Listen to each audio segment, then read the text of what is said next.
Le capitaine Ibrahim Traoré appelle la jeunesse à l'entrepreneuriat et à la souveraineté. Le président de la transition du Burkina Faso, le capitaine Ibrahim Traoré, a présidé ce samedi 12 août 2023 à Ouagadougou, la cérémonie commémorative de la Journée internationale de la jeunesse. Devant un parterre de jeunes venus des 13 régions du pays et d'une représentation de la jeunesse africaine, il a prononcé un discours dans lequel il a exhorté les jeunes à se lancer dans l'entrepreneuriat et à défendre la souveraineté nationale et continentale. Le thème retenu pour cette journée était « Renforcement de l'employabilité des jeunes vivant en milieu rural et lutte contre l'insécurité au Burkina Faso ». Le capitaine Traoré a souligné l'importance de la formation professionnelle et de l'innovation pour permettre aux jeunes de créer des emplois et de contribuer au développement économique et social du pays. Il a annoncé la création d'un fonds unique pour soutenir les initiatives des jeunes entrepreneurs et l'élimination des taxes fiscales qui entravent leur activité. Je préside en ce moment à Ouagadougou, la commémoration de la Journée internationale de la jeunesse. Placée sous le thème « Renforcement de l'employabilité des jeunes vivant en milieu rural et lutte contre l'insécurité au Burkina Faso », cette célébration est une occasion pour la jeunesse burkinabé de mener la réflexion pour accompagner l'élan engagé pour la souveraineté de notre pays et une vraie indépendance de l'Afrique, a-t-il écrit sur son compte Twitter. Le chef de l'État a également appelé les jeunes à se mobiliser pour faire face à la menace terroriste qui pèse sur le Burkina Faso et sur toute la région du Sahel. Il a rappelé les efforts déployés par son gouvernement pour renforcer les capacités opérationnelles de l'armée nationale, avec le soutien de partenaires stratégiques comme la Russie, la Turquie ou la Corée du Nord. Il a invité les jeunes à s'engager dans les forces de défense et de sécurité ou dans les comités de vigilance pour participer à la sécurisation du territoire. Nous avons besoin de jeunes patriotes qui aiment leur patrie, qui aiment leur pays. L'arme fatale de l'impérialisme aujourd'hui, c'est la manipulation. Notre pays, je dirais l'Afrique, est en majorité jeune. La jeunesse est la cible de cette manipulation et lorsqu'on découvre, il faut combattre cela. La plupart du temps, l'impérialisme n'est pas forcément ceux qui viennent d'ailleurs. Ils sont parmi nous et c'est parmi nous que la manipulation découle, a-t-il déclaré d'eux. Le capitaine Traoré a également rendu hommage au parrain de la Journée internationale de la jeunesse, Inoussa Kanazoé, PDG du groupe Simfaso, qu'il a présenté comme un modèle d'entrepreneur et un bienfaiteur du pays. Il a remercié le parrain pour son don d'un bus d'une valeur de 50 millions de francs CFA au profit du Conseil national de la jeunesse et pour sa contribution à hauteur de 1000 tonnes de ciment, d'une valeur de 110 millions de francs CFA, pour la construction du complexe de la jeunesse. Je voudrais donc commencer mon propos en remerciant Dieu Tout-Puissant qui nous a permis donc de nous retrouver ici en bonne santé ce matin pour célébrer donc la Journée internationale de la jeunesse. Jeunesse dont je fais bien sûr partie, même s'il y a certaines personnes qui par l'âge se croient vieux mais ils sont jeunes dans la tête. Merci donc à tous. Nous célébrons donc cette journée dans un contexte un peu particulier comme les prédécesseurs l'ont signifié, ce contexte de conflit. Ce conflit que nous qualifions que autre chose que la manifestation violente, barbare de l'impérialisme, du néocolonialisme, de l'esclavage qu'on tend à nous imposer aujourd'hui. Ce que nous avons qualifié terrorisme. Mais comme ils l'ont dit, nous avons fait appel à la jeunesse à un moment donné pour combattre ce fléau. Et la jeunesse a répondu massivement. Aujourd'hui, plusieurs jeunes sont enrôlés comme VDP et d'autres attendent. Nous pouvons les voir à travers les artères de nos villes. Cela nous va droit au cœur et nous osons croire que les jeunes ont compris pourquoi nous devons nous battre. Si nos aïeux se sont battus pour nous léguer des terres qu'on appelle aujourd'hui Burkina Faso, cela veut dire que nous devons nous battre aussi pour léguer quelque chose à nos enfants. Si Dieu a fait que notre génération est confrontée donc aujourd'hui à ce combat, c'est parce qu'il sait que nous avons la capacité d'y arriver.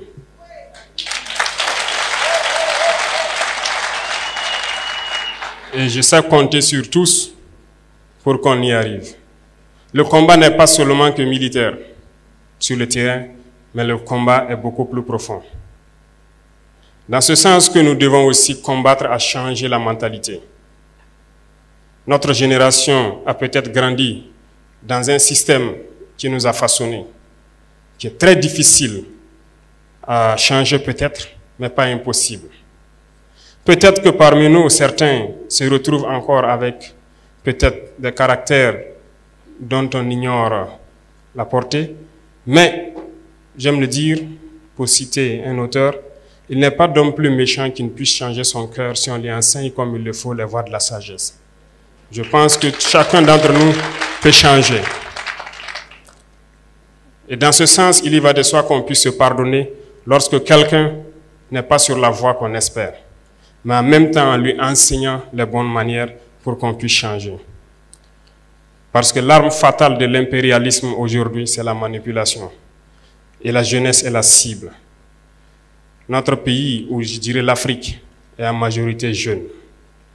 Et la jeunesse est la cible de cette manipulation. Et lorsque l'on découvre, il faut combattre cela. Et la plupart du temps, l'impérialisme n'est pas forcément ceux qui viennent d'ailleurs, mais ils sont parmi nous. Et c'est parmi nous que la manipulation naît. J'invite la jeunesse à s'en départir, à toujours chercher l'information juste et à toujours penser à nos patries, à nos différentes patries partout en Afrique. Je répète, si nos aïeux nous ont laissé une terre que nous avons trouvée, nous devons laisser de meilleures terres pour nos enfants. En ce sens, aujourd'hui, nous sommes réunis pour parler donc des problèmes de la jeunesse. Nous allons nous faire des promesses, certes, voir des perspectives, mais aussi se lancer des défis. Je pense que le parrain et la marraine vous ont lancé des défis. Et le ministre a souhaité vous donner chacun 300 francs. Mais je crois que le défi va au-delà de cela. Parce qu'il faut que la jeunesse comprenne aussi quelque chose. Nous, au niveau de l'exécutif, nous prenons des mesures, mais nous avons besoin aussi de vous parler, de vous sensibiliser, pour qu'ensemble nous puissions relever les défis qui sont aujourd'hui posés à nous. Pourquoi je dis cela? Lorsqu'ils racontent leurs histoires, on se rend compte qu'ils se sont battus d'eux-mêmes pour y arriver. Aujourd'hui, comme le ministre l'a signifié, instruction a été donnée pour qu'on puisse créer un fonds unique qui puisse soutenir la jeunesse dans l'entrepreneuriat. On ne vous demandera pas peut-être de partir de zéro, mais il y aura un minimum pour vous accompagner et vous aider. Parallèlement à cela, il y a très peu de temps, nous avons tout fait pour élaguer tout ce qui est fiscalité au niveau donc des jeunes entreprises qui devront se créer. Cela pour accompagner que vous ne vous retrouvez pas confrontés dès les premières années à certaines difficultés.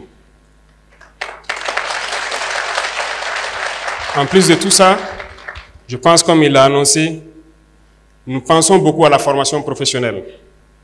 Et c'est l'une des réformes majeures donc, de ce département.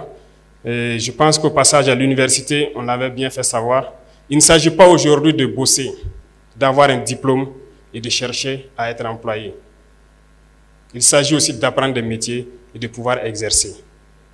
Donc, nous cherchons aujourd'hui à réorienter une bonne partie de la jeunesse vers l'emploi professionnel. Ce qui va sans dire que nous devrons construire beaucoup de centres de promotion donc, de l'enseignement professionnel et pouvoir apprendre beaucoup de métiers aux jeunes parce qu'ici nous regorgeons de beaucoup de ressources.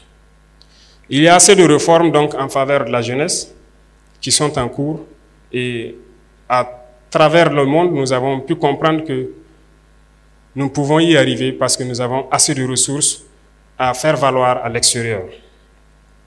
Nous nous sommes centrés, par exemple, sur l'agriculture actuellement, qui est très important pour nous.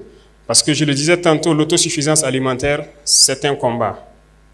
C'est un combat parce que lorsque nous parlons de dignité, nous parlons d'honneur, si vous n'êtes pas autosuffisant, vous n'avez aucune dignité.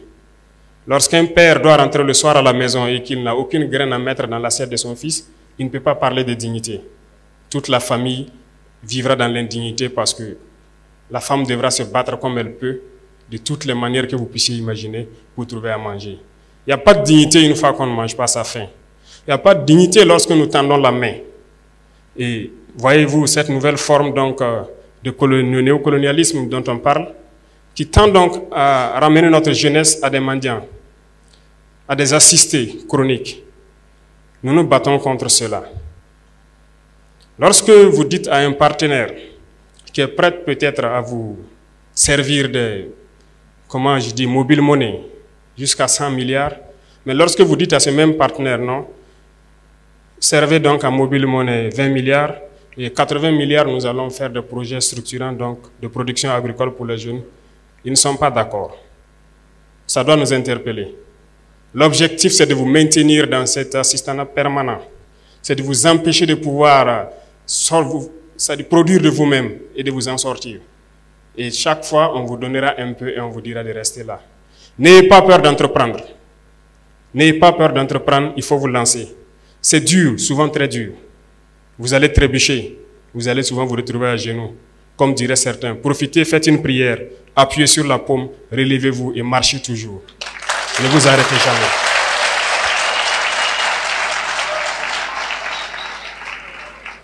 Et même ceux qui ont de l'emploi quelque part, ne vous en tenez pas seulement à votre emploi. Cherchez à investir, cherchez à développer quelque chose d'autre en parallèle.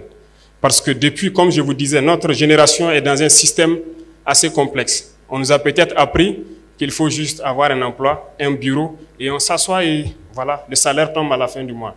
Ça ne peut pas vous rendre heureux, ça ne peut pas. Votre salaire doit servir à développer quelque chose d'autre.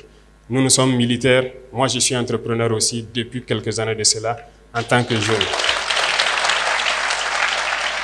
Parce que nous ne sommes autorisés qu'à faire que l'agriculture, l'élevage.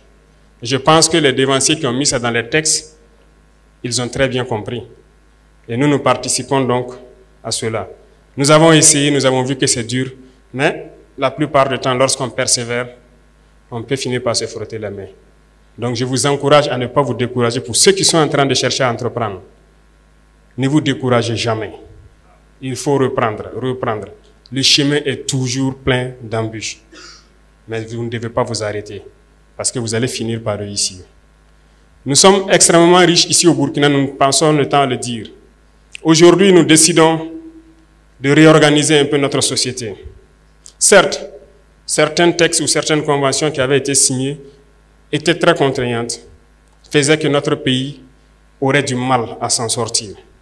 Aujourd'hui, grâce à vous, nous sommes en train de relire beaucoup de textes pour essayer de donner à nos nations ce dont elles doivent mériter. C'est dans ce sens que lorsque nous prenons par exemple le volet de l'orpaillage, votre thème en dit long sur l'employabilité des jeunes en milieu rural, beaucoup de nos jeunes se retrouvent aujourd'hui sur les sites artisanaux de production, dans des conditions les plus pénibles. C'est peut-être ce qui s'est passé en Europe ou en Amérique dans les années 1800. Lorsque les hommes rentrent eux-mêmes dans des galeries, qu'ils creusent eux-mêmes pour sortir le minerai, nos jeunes continuent de vivre cela, au péril de leur vie. Nous essayons aujourd'hui de moderniser un peu. C'est à l'issue de ça que nous avons créé donc la SONASP, une société qui va se permettre de pouvoir exploiter et de commercialiser nos substances précieuses, notamment l'or. L'or que les jeunes exploitent, que d'autres personnes viennent acheter à vil prix et qui contribuent à nourrir le terrorisme, qui sort du pays sans que nous n'ayons aucun contrôle. Nous avons décidé de créer cette société pour essayer de reprendre le contrôle de nos sites miniers et pouvoir permettre aux jeunes qui y sont de produire de façon plus mécanisée et plus respectable. Nous voulons aussi que chaque région puisse produire une spécialité. Ça pourrait être sûrement dans le domaine de l'agriculture parce que nous avons d'immenses potentialités. Nous avons des réserves d'eau naturelles, des lacs un peu partout à travers le pays, des rivières qui coulent et des barrages par-ci par-là, mais qui ne sont pas exploités. Nous sommes en train de vouloir lancer dans chaque région et c'est pour ça que ici je vous annonce qu'il y aura un représentant de chaque région au niveau de la présidence comme chargé de mission. Ce processus est en cours. Ces gens donc devront prendre les préoccupations de la jeunesse et surtout aussi des femmes qui se battent jour et nuit pour que nous puissions agir de façon progressive là où nous devons agir. Parce que cette lutte que nous avons aujourd'hui contre le terrorisme ne se fait pas uniquement par les armes, mais également par le développement. Tant que la jeunesse n'aura pas d'emploi, elle sera toujours tentée d'aller vers là où c'est facile d'avoir de l'argent. Et c'est ça aussi qu'il faut combattre. Nous avons déjà identifié beaucoup de pôles et que nous allons très bientôt à la sortie de la saison fortifier à travers l'initiative présidentielle, mais aussi à travers le ministère de l'Agriculture qui a une très bonne base de données et que nous avons donné une mission spéciale pour qu'on puisse atteindre l'autosuffisance alimentaire. Au sein de chaque région, donc, nous allons valoriser ces points d'eau et ces réserves que nous avons et nous allons accompagner autant que possible les jeunes. Donc, c'est inviter tout le monde à se mettre au travail et à pouvoir redonner donc un autre visage à notre pays. Il y a beaucoup d'autres chantiers en cours et nous ne pourrons pas tout détailler ici. Je pense qu'au fur et à mesure, le ministère va se mettre à l'œuvre pour pouvoir, à travers le Conseil national des jeunes et à travers donc ce complexe que vous allez bâtir, je suppose que ça sera donc l'incubateur majeur qui pourra permettre de répercuter donc toutes les initiatives en faveur des jeunes vers les différentes régions. Peut-être que nous ne serons pas très longs, il y a un champ d'échange à venir, mais je souhaiterais vous dire, et j'insiste dessus, de ne pas avoir peur de risquer. L'entrepreneuriat, c'est du risque. Nous avons élagué tout ce qui est fiscalité autour. C'est un message à l'endroit de vous les jeunes. Initiez quelque chose. N'ayez pas peur de risquer. Pas de risque, pas de plaisir.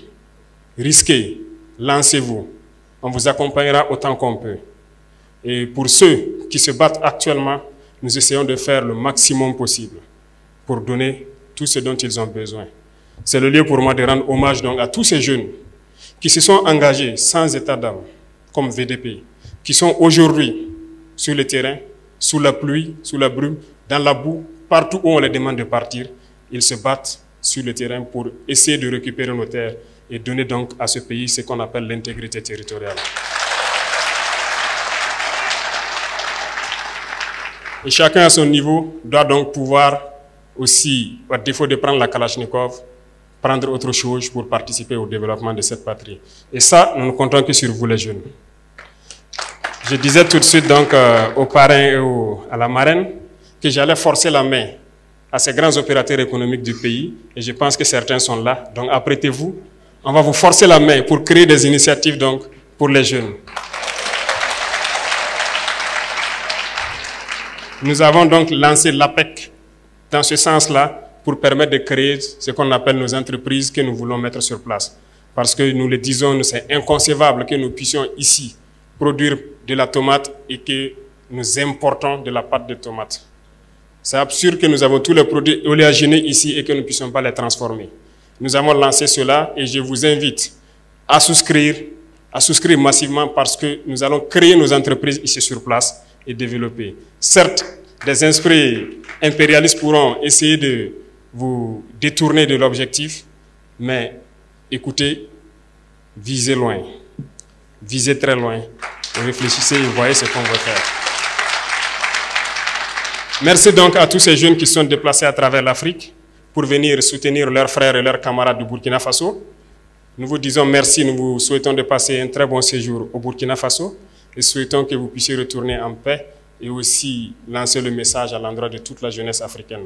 Parce que le combat que nous menons, ce n'est pas uniquement pour le Burkina Faso, mais c'est un combat pour toute l'Afrique. Il est temps qu'on se réveille et que nous ne soyons plus amenés à traverser l'océan, à mourir pour aller chercher l'Eldorado tant vanté. On peut le créer ici. Mettez-vous au travail et je pense que c'est possible. Donc merci d'être venu nous accompagner dans ces moments donc, de partage et de réflexion. Sur ce, je voudrais vous dire donc, restez en veille parce que le combat qui a commencé sera long, dur, mais ce n'est pas impossible parce que nous croyons que bientôt nous allons y arriver. Merci beaucoup à vous. Le discours du capitaine Traoré a été salué par les jeunes présents à la cérémonie, qui ont exprimé leur soutien au président de la transition et à son projet politique. Ils ont également formulé des doléances relatives à leurs conditions de vie et d'études, à leurs aspirations professionnelles et citoyennes, ainsi qu'à leurs attentes vis-à-vis des autorités.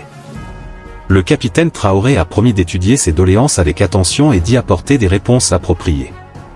Il a invité les jeunes à rester mobilisés et à participer activement au processus de transition démocratique, qui doit aboutir à l'organisation d'élections libres et transparentes dans un délai de 18 mois. Le capitaine Traoré a ainsi réaffirmé son engagement à conduire le Burkina Faso vers une sortie de crise, en s'appuyant sur la jeunesse, qu'il considère comme le fer de lance de la nation. Il a également réitéré son attachement aux idéaux de Thomas Sankara, le père de la révolution burkinabé, dont il se réclame l'héritier. Il a enfin lancé un appel à la solidarité et à l'unité de tous les Burkinabés et de tous les Africains, face aux défis communs qui les interpellent.